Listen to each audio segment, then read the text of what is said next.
नंदन मिश्रा का जन्म 1974 में बिहार मधुबनी के एक छोटे से गांव सिमरी में एक किसान परिवार में हुआ। पिता सुभद्र एवं माता त्रिपुरा देवी खेती कर अपना घर चलाते थे।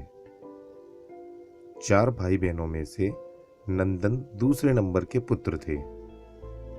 बड़ी कठिन परिस्थिति में सभी भाई बहनों की एजुकेशन चल रही थी। नंदन के ऊपर बीए करने के पश्चात काम करने और पैसे कमाने का दबाव पड़ने लगा और वो नौकरी व बिजनेस के लिए हाथ पैर मारने लगे। लोन लेकर बिजनेस भी किया, उसमें भी वह कामयाब नहीं हुए और नुकसान हुआ। प्राइवेट नौकरी बोकारो झारखंड में कर रहे थे। तभी रेल में सफर के दौरान एक अजनबी ने आरसीएम का प्लान बताया।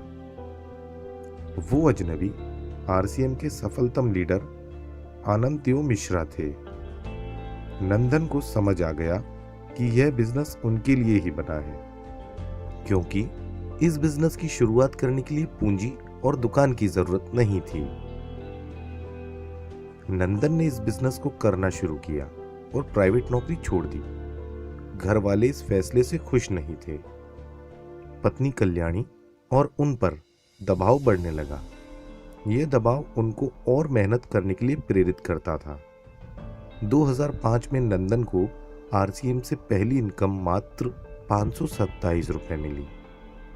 2008 में वो रॉयल्टी पर पहुंचे और नंदन आज आरसीएम के brand new Ruby pin achiever है।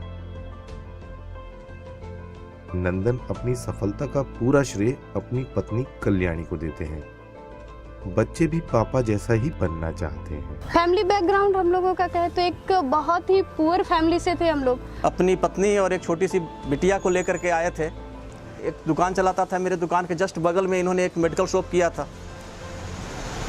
धीरे धीरे जानकारी हुई कि दुकान इनकी अच्छी नहीं चलती थी, पैसे की हमेशा तंगी रहती थी, बहुत ही भाग दौड़ वाली जिंदगी इनकी हुआ करती थी। जब तक आरसीएम अपने लाइफ में नहीं आई थी तब तक हर दिन ऐसा होता था कि लगता था कि ये जिंदगी का मतलब आखिरी दिन हो। आर्थिक स्थिति भी बहुत अच्छी नहीं थी हमारी, कहने को तो बैंक में जॉब थी, बहुत स्ट्रगल सर कर रहे थे, अलग अलग तरह के काम कर रहे थे। मैं भी सिलाई वगैरह करती थी, कुछ न कुछ करती रहती थी, लेकिन इसके बावजूद भी मेरे जो ससुराल में सास ससुर को खुश नहीं रख पाती थी, क्योंकि लोगों का जो डिमांड था हम लोग उस डिमांड को पूरा नहीं कर पाते थे। कुछ स्ट्रगल शुरुआत में हुई और इसमें स्ट्रगल से बचने के लिए मैंने ऑडियो कैसेट जो है ना, अपने आप को बचाने के लिए मैं डेली यूज करता गया। हमारी जो लाइफ थी, एक मोपेड गाड़ी हमारे पास हुआ करती थी।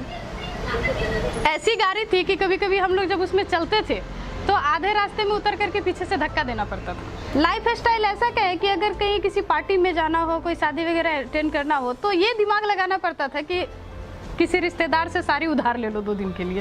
ये कैपेसिटी आज आरसीएम बिजनेस ने दिया है कि इनके बच्चे जिस चीज पे उंगली रख देते हैं, सर ने कभी मना नहीं किया। आरसीएम से वो लाइफ मिला है कि आज अगर कहीं हम लोग घर से निकलते हैं तो कार में ही घूमते हैं। यहाँ तक कि मेरे बच्चे जानते भी नहीं है कि ट्रेन में स्लीपर क्लास कैसा होता है।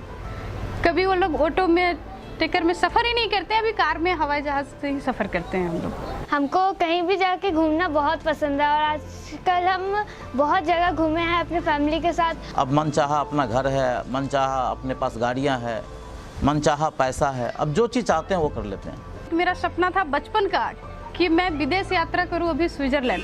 फिल्मों में देखा करती थी, स्विट्जरलैंड का सीन बहुत अच्छा होता था।